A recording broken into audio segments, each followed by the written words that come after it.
Alright, so this is gonna be a quick tutorial. So the kamikaze whip, then unmount the yo-yo. Make sure when you unmount the yo-yo, you have to curl your index finger mount to this top string here. Alright, so this is where everyone get confused like I did. So let me break down a little. Now your goal from here, as you can see, now I'm holding the 3 string here, one on my thumb and the other 2 on my index finger. So now from here, you just have to get the yo-yo out of the formation. So you kind of want to make a little swing to your yo-yo. Move this 2 string right here. You don't need to necessarily swing the yo-yo all the way up. Just simply keep a little motion.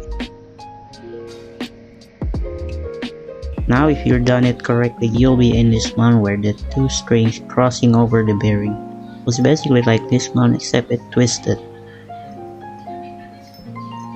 On to the next step is basically like the previous one. You just have to keep a little movement using your non-throwing hand and get the yo-yo out of the formation.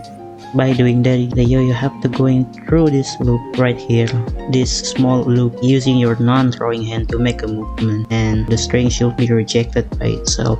So going through this small loop right here, and now you should be having your yo-yo hanging like this. After you done all that, now you want to mount the yo-yo onto this back string right here, the one that you're currently holding with your thumb. And lastly, just undercut the yo-yo and there's your GT. Alright, so one more time, kamikaze whip, reject the 2 string, reject another one, mount the yo-yo on the back string, undercut and GT. And that's pretty much it.